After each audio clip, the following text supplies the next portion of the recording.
SME confidence over growth in the next 12 months has dropped by 5%. This is highlighted in the Business Partner Limited's latest SME Confidence Index. However, the near-term outlook is slightly positive as the local economic climate shows signs of improvement. David Morobe is from Business Partners Limited and joins us for this conversation. Thank you so much for your time this morning, David. There seems to be positivity in the near-term outlook, but first talk us through what exactly is encompassed in the latest confidence index. No, thank you very much.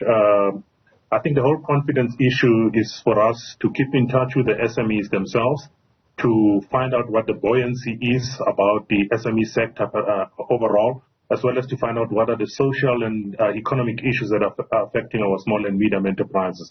So the feedback we are receiving clearly shows that the issues around the economy, the issues around load shedding have affected their confidence in the overall economy, but their confidence as SMEs in their own business growth has shown indications of a bit of growth, and that encourages us. It shows the eternal optimism that our small and medium enterprise entrepreneurs have and that bring to the party.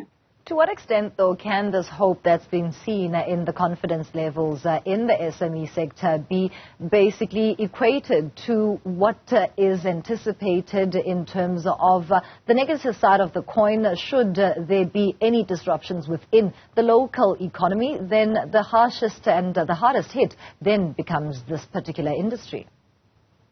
Invariably, they suffer the most. I think we experienced that during the COVID strictures and lockdowns, that most small and medium enterprises really struggled to survive because they found their income and any aspects of running their business really under severe pressure, and they need a lot of support. So we're hoping that even as the challenges come up in our economy, especially in a year that we'll be hosting elections, that the pressures are not such that the economy regresses, and especially for small and medium enterprises, we need to try and support their optimism as the private sector, as government, for them to sustain their businesses.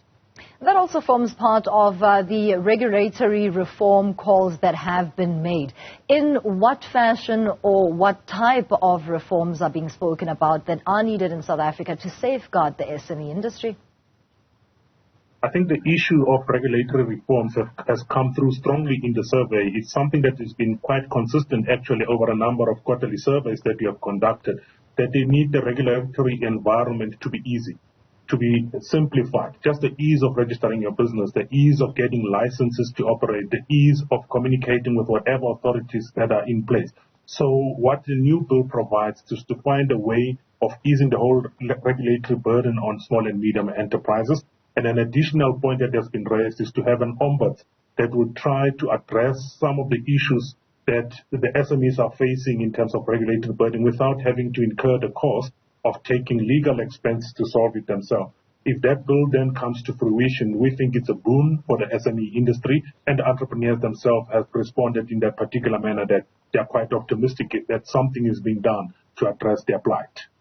Lastly, South Africa hosted the BRICS Summit, AGOA, as well as being in attendance at the World Economic Forum. Where should there be benefits that are seen at a tangible level with regards to investment for the SME sector, in your view? I think the issue of regulatory burden comes up even as we deal with an intra-country laws that sometimes make it very difficult to trade first here intra-Africa, but also with those countries that make up part of the whole BRICS relationship. So I think what has been raised is to say, how can we address the intra-country trade, import and export?